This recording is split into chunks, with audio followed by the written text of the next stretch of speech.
Here I'm going to talk about the horizontal shift of a graph or function using the context of virus spread.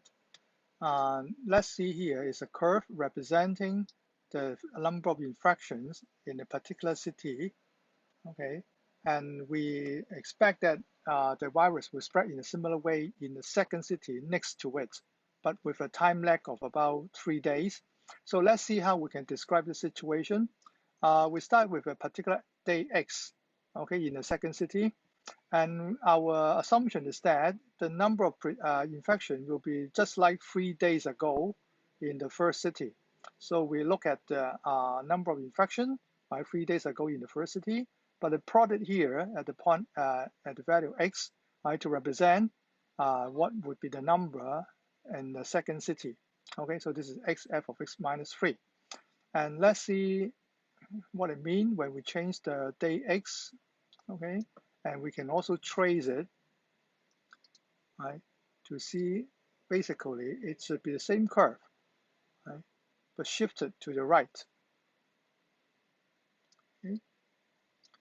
Or we can even use the function g of x equal fx minus d. D is the number of days behind, okay? So you can actually just type in f of x minus d to get this function. So you can see that this is the function.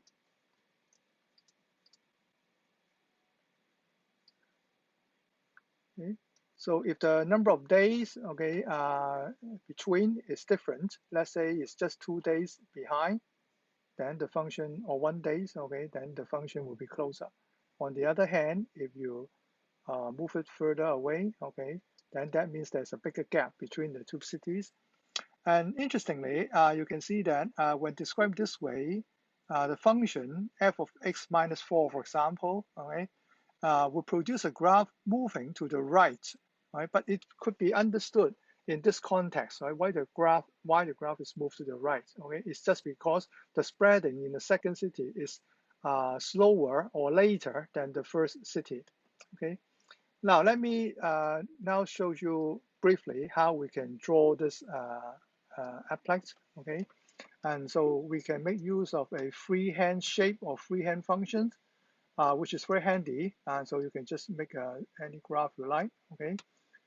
And then based on this, so you can see this function is called freehand function, okay? And then we start with a particular value, okay? For example, a equal to 4, well, standing for the variable on the x-axis.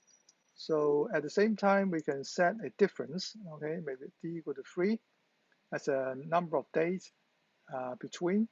So we have the first point, a 0 on the x-axis, and the second point 3 days ago on the x-axis. That means a minus d 0. Okay.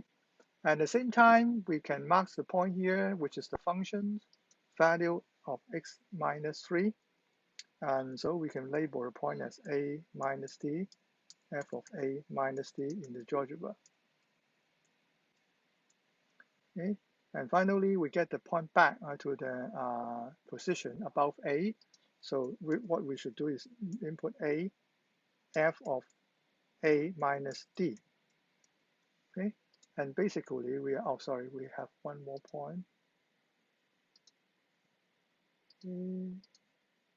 So this is not the point d. Okay. And so this is the point we're interested. And we can trace this function by moving the point a. You can increase the value of a here up to, let's say, 20. Basically, you can see the curve. And for the function f originally here, you can enter a new function, g of x equals f of x minus d.